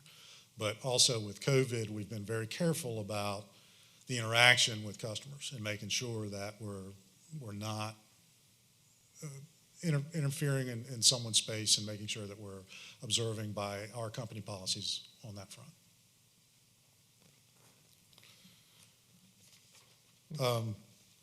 The next slide. Okay, so, and actually these are labeled so you can see the basins, Chapel White, Gales River, and the Friarsgate East. We did verify the engineering study. And so this shows in the little circles, you can see there are orange circles in a number of places where we thought we were going to see high flow within the system. And particularly at the intersection of the force main and the drainage basin for Gales River, which has been called the Chapel White manhole, if you will. That particular location sees a significant inflow from the Gales River drainage basin. At one point last month, there was 1,000 gallons a minute coming down that one line. It's a lot of water. And the majority of it is rainwater. It is not sewage. Yes? You had mentioned there's a daily cap with the city of Columbia. Yes. What is that amount? How many million gallons a day? 1.2 million gallons. 1.2 mg. So at 1,000 gallons a minute just out of that one basin, you're exceeding it. Yes, you're exceeding it. We have a storage basin currently at Friars Gate. The EQ basin holds 1.7 million gallons.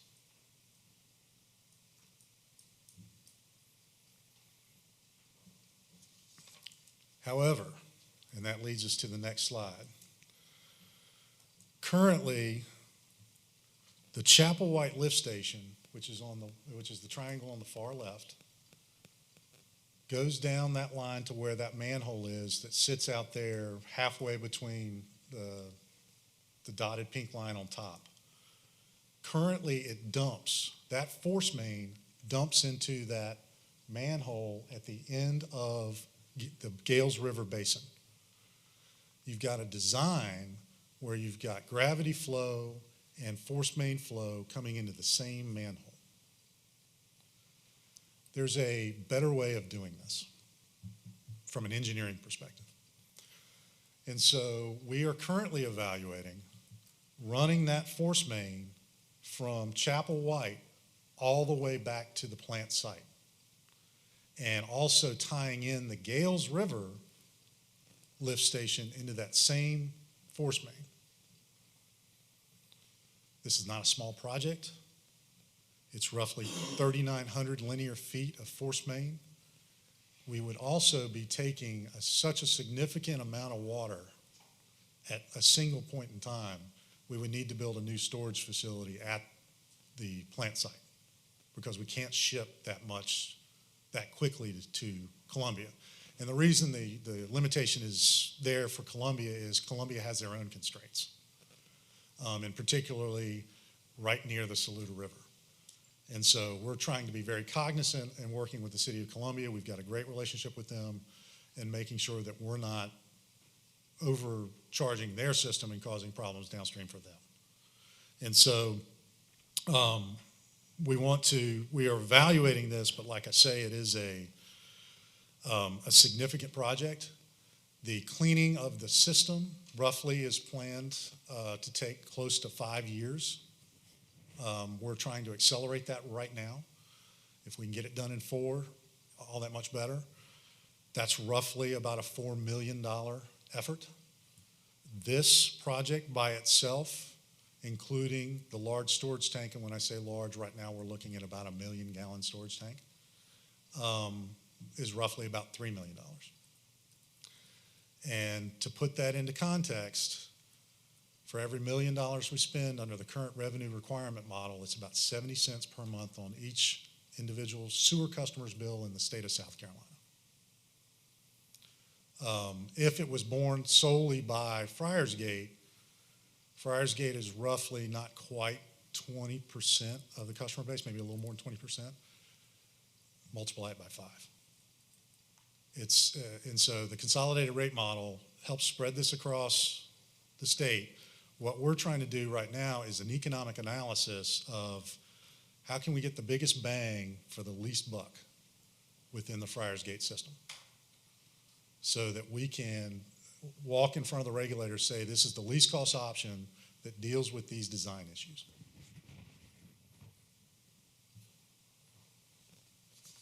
Finally, Excuse me. Yeah, sure. Yes, sir. Quick question. These construction costs that you're talking about, the $3 million for the 3,900 feet, Right. Are these profit center construction projects for you, or are these costs? Well, the way the regulated construct works, right? We have investors; they earn a rate of return on the investment. It has to be approved by the commission in a rate case, right?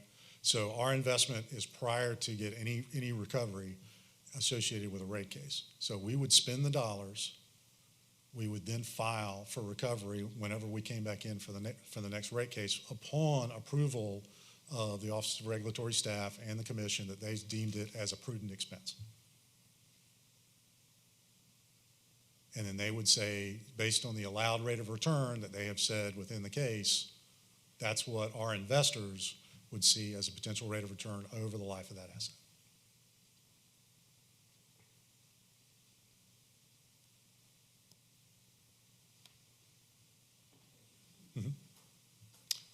Final slide. In 2019, we were actually active members in the Midlands community. We made donations to the Saluda Shoals Park, the Keep the Midlands Beautiful campaign we participated in. We hosted a number of drop-ins. We plan on doing the same thing. We are eager to get back out in the community. Right now, we're waiting. We've got some really tight policies internal to Corix and Blue Granite Water Company with regards to COVID. I actually had to get special dispensation to come down here and meet today. And so we are eagerly awaiting when we lift these restrictions to get back out in the community, because we definitely want to do that. But I just want to highlight that we have been there in the past. We want to do it again. And we want to be really just participants and active participants with the town of Irmo and Friarsgate. So with that, I'm glad to take questions, what I can, and what I can, I'll find out for you. Thank you. Mr. Denton, 1 second. Okay, a couple of things.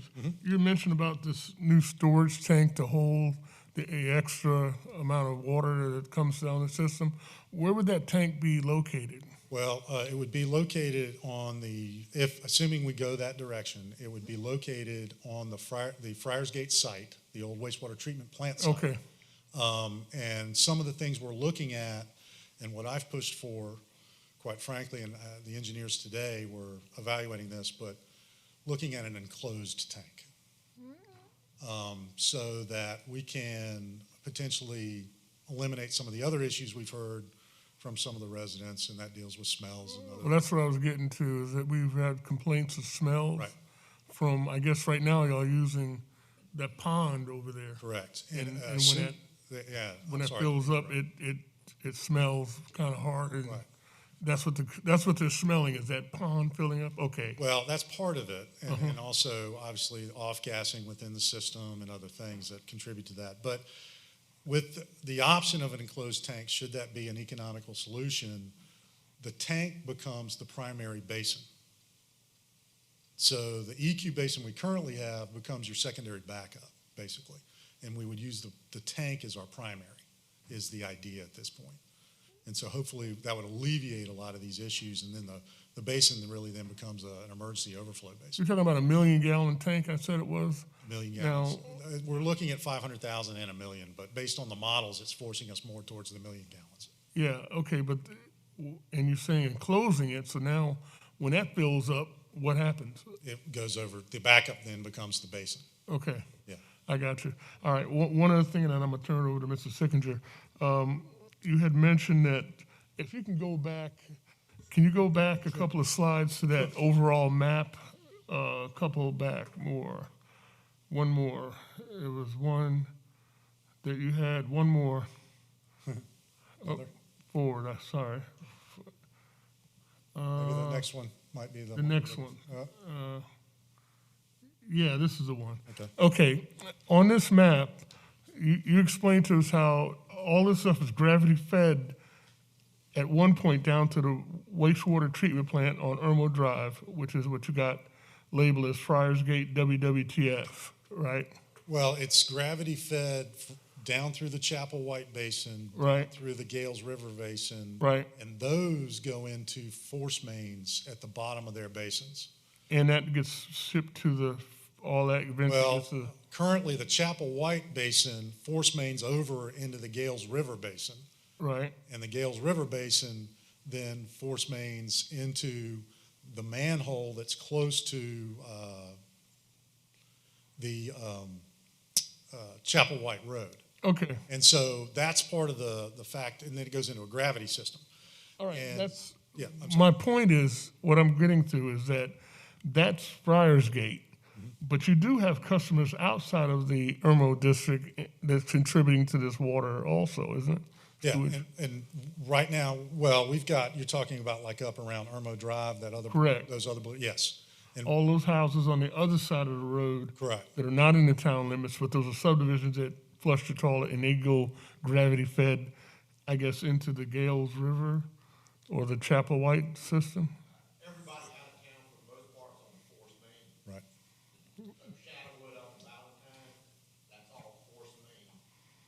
Force main means what now? So basically, I'm sorry, a gravity system collects into a big well, Right? pumps in the bottom, and it becomes a pressurized system from there. It's no longer gravity fed. Okay. So it's a pressurized system from that point forward. Oh, okay. Yeah. Now, can you accommodate new customers?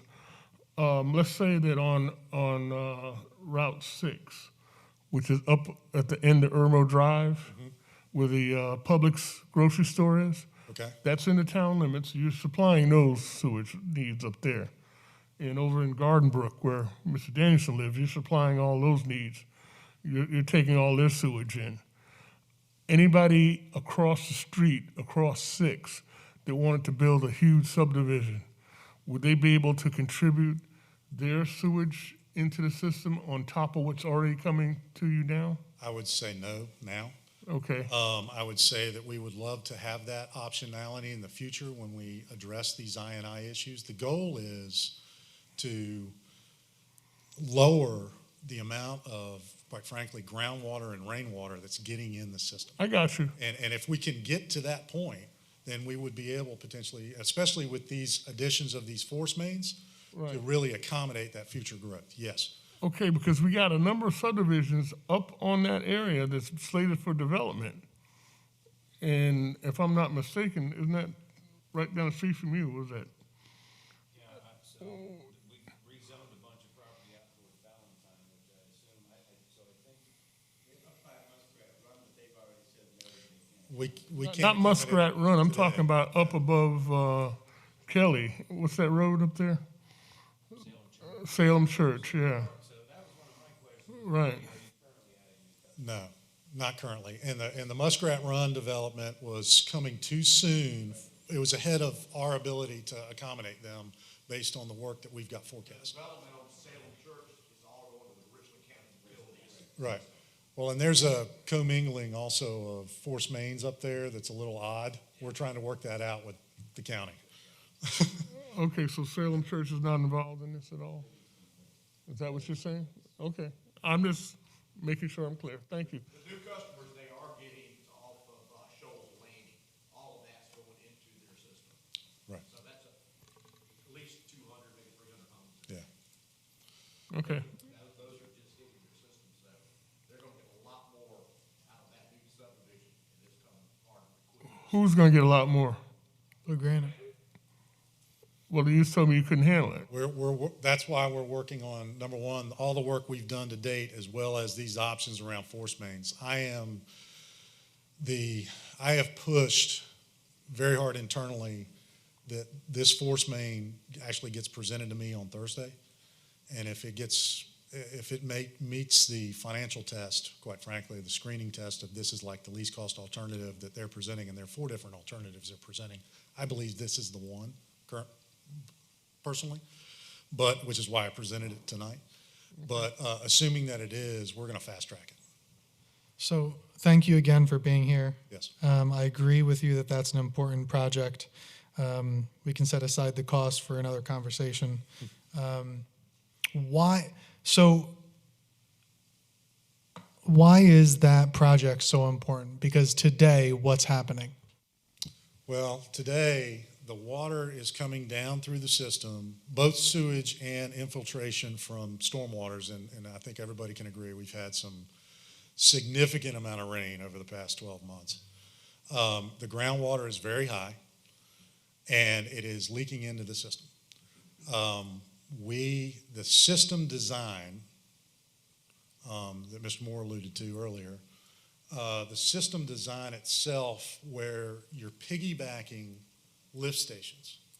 As you move down towards the Friars Gate plant, you're just cumulatively adding water volumes in piping that isn't designed for it, quite Right. frankly. And then so what happens? And so what happens is it backs up in the system. And what's the result of that backup?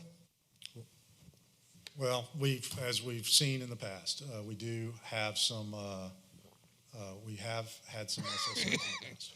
Okay, thank you. And during the rate hike request, and I acknowledge, by the way, that there's some sins of the father here.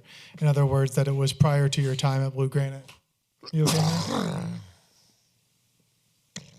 I'm fine. So I understand that there's some sins of a father and that you are the CEO today. Still, during the time of the rate hike request and the hearings, when there were heavy rains, I noticed pump trucks that would be across Friars Gate. I understood the purpose of them. I haven't seen any over the recent downpours that have come down that have caused a lot of the water infiltration problems. Why were they there prior and they're no longer being used? Well, they are being used. Okay. They are out there. And we have, in the storm in January, I believe we had 9 trucks within the system. I believe it was March, I think we had 6 trucks. And it's based on the forecasted rainfall because these trucks are not cheap. I understand. Okay, and to have them in reserve, we have to try and accommodate and figure out how much rain we're really getting. And at some point, when you think about 1,000 gallons a minute potentially coming down one pipe, pump trucks aren't going to handle that. I don't care how many trucks you have. You cannot deal with that in a single manhole.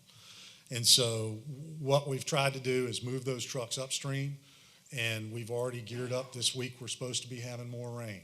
I can tell you, I've already talked to the operations team. They've got trucks in reserve coming up for this upcoming week. Thank you. Yeah. Last question, Yes. because I want to make sure that everyone gets a chance. I just want to be entirely clear here. Are you committing here to working with the town on a plan for the trees that are in the easements and making sure that we work on that together? Absolutely. Thank you. Yeah, absolutely. And I know 20 years with Duke Energy, I know vegetation management is a lightning rod. I'm sure Councilman Bush in his experience is aware that, yeah.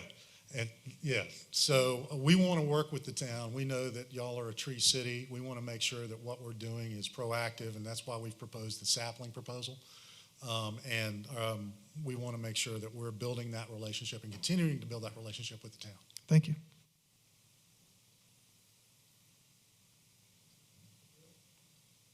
My understanding is that some of these trees are not in the easement, correct?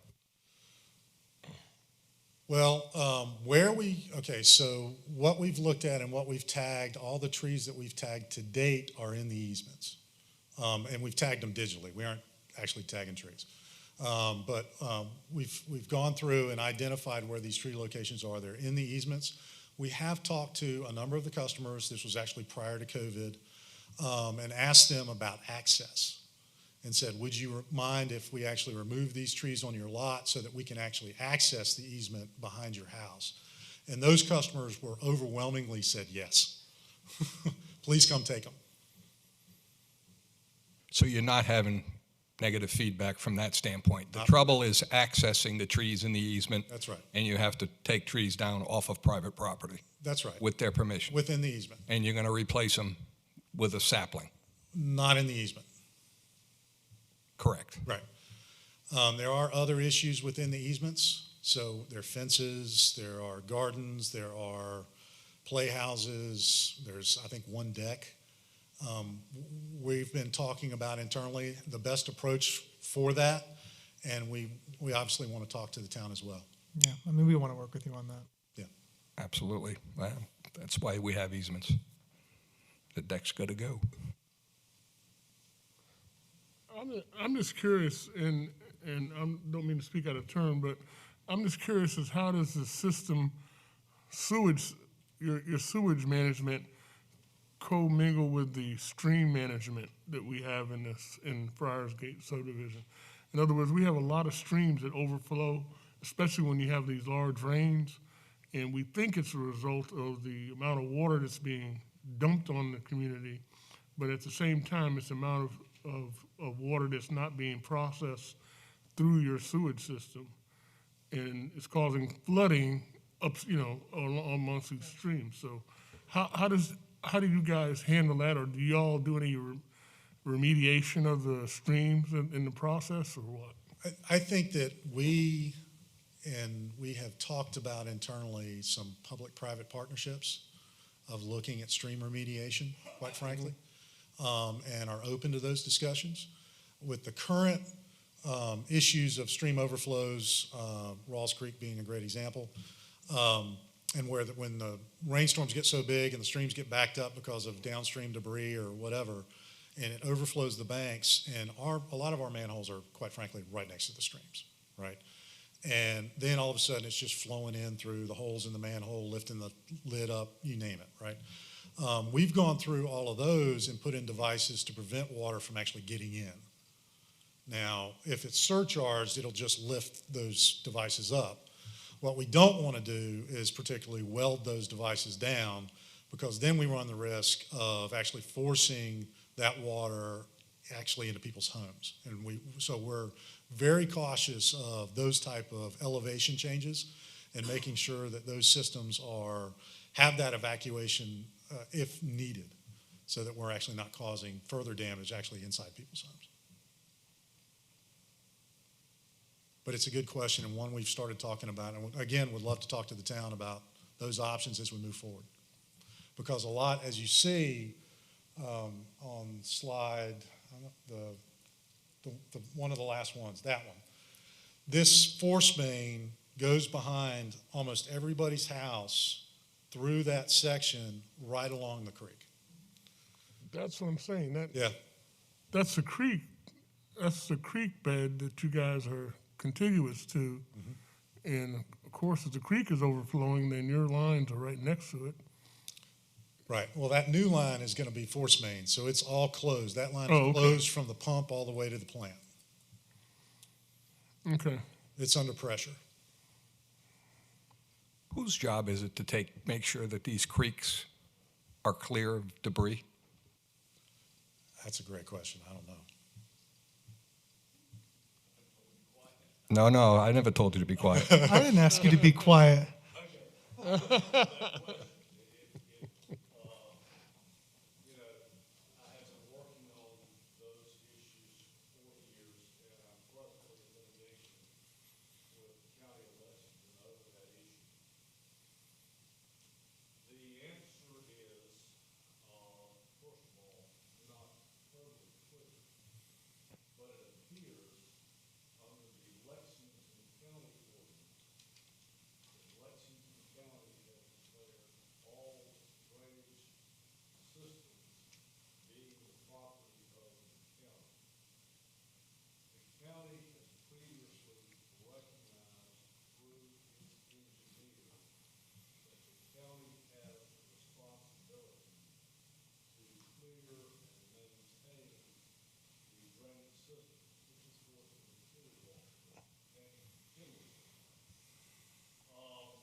You've been quiet. You want? Mr. Bush?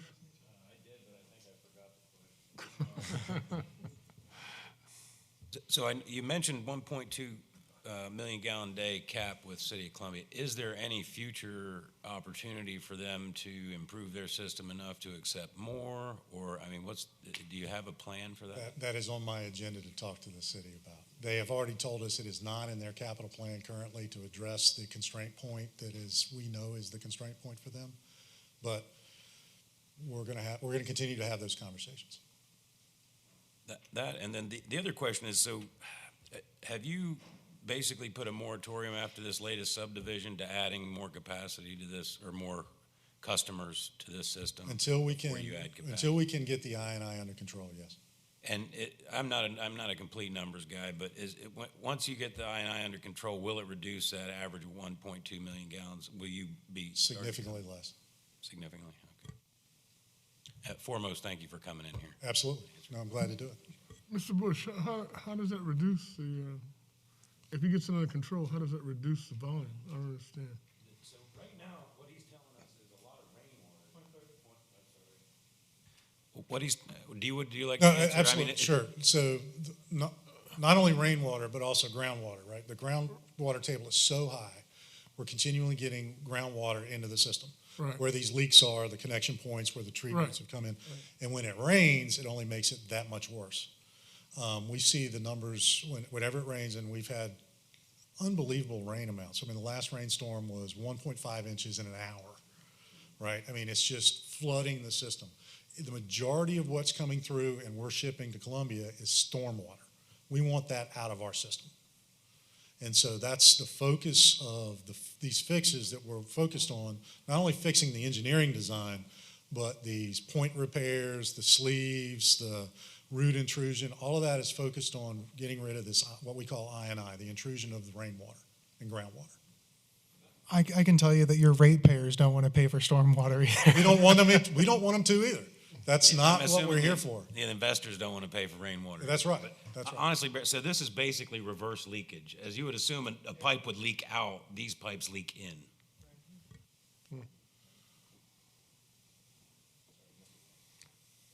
No, fine. Well, any more questions? Anybody have any more questions? Just a note. Mr. Moore, if you wouldn't mind summarizing your previous comment about the drains and the streams and and that whole section around Lexington County and Richland County, because you weren't talking into the mic, there were residents that didn't hear it. It's already passed, but if you wouldn't mind somehow summarizing that in email formats or so that we can communicate that information out to residents. Thank you so much. Okay. Mr. Denton, thank you so much for indulging us. We are appreciative of you making time to come down and talk to us. Well, thank you for having me. I think the council has a better understanding of the challenges that you guys are facing, and you have to understand our challenges that we're facing with our constituents, and they're saying, hey, we're seeing floods, we're seeing a massive amount of fluid coming up, and we understand that your challenges are... Well, and we do want to address the visibility in the community. To your point earlier, one of the things we're starting is a campaign around, just general signage when our crews are out. Not only is it safety related for our crews and the residents of the community, also tells, when we're out and what we're doing, and we want to have that involvement as well. So I do thank you for your time tonight very much. Thank you. Okay, any executive session? We don't have one on, do we need to go into executive session? No? Okay. I think that's it then. Thank you very much for this long-winded meeting. It wasn't my fault, Ms. Condon. I tried. I move we adjourn, Mr. Mayor. I would like to make a motion. Can I second that? You can. The adjourn, seconded. All in favor of... Can I make a motion that it wasn't your fault? Meeting adjourned. It wasn't my fault.